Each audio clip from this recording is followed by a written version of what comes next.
Thank you very much, D-Man. Indeed, Froggen. I mean, very unexpected. All of a sudden, you guys finished the game. And as they said, who was making the call? What were the calls like when you decided to go for that?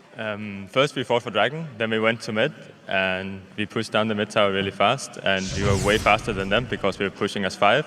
And on top of that, Shyvana and Evelyn were both low. And none of them recalled, so they just straight up died when they tried to defend. And I think they tried to recall a few times as well.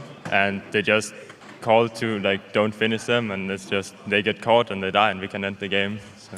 They called, they died, and we end the game. You seem very calm right now, but try and emulate a little bit about what it was like at that moment, because it was close. I don't know. It's pretty crazy to finish a game like that, but it's mainly because people don't base from them. It's not really so much us, because we know we are faster than them and they have to base at that point. If they don't base, obviously we can just keep going. And if they die, we can even end the game. And that's basically what happened, that we just flashed for them and killed them. And then we could just end because they didn't finish their base timings.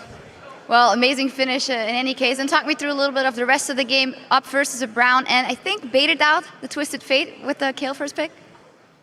Well, Kayle is just really strong right now. It's not really because there's any specific counter to it or whatever.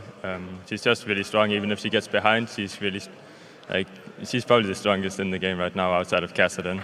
So we just wanted to pick her, and you have a safety net as well, so Lucian can always go aggressive because we know they wanted to pick Twitch. But it was a real struggle for us because we wanted the 2 versus 2 bot lane that won really hard. And we ended up falling behind due to a gank, and that meant TF could also jump around, so we had a lot of pressure on us that game. So this is actually a very important week, or an important week for you guys. You played versus Gambit and didn't win that game, and then won the game versus Fnatic. It's kind of the old school teams up against each other. What do you make of those 2 matches? What do you draw as conclusions from that? I think our pick and ban right now is pretty weak because when we scrim, we don't necessarily play against the same champions we're playing against now, which made it really hard to make a really proper strategy for them and practice going into this week. So I think our picks and bans this week were pretty weak, and we could definitely have lost both games. Like this game right now, we could have lost as well. So we need to get stronger next week. Yeah, but you didn't lose. What a finish it was. Thank you very much. Thank you. And we're going to take a short break. We need to cool down after that, because what a finish. But when we come back, the Copenhagen Wolves will take on SK Gaming, and we're going to break down that amazing finish. Stay right here.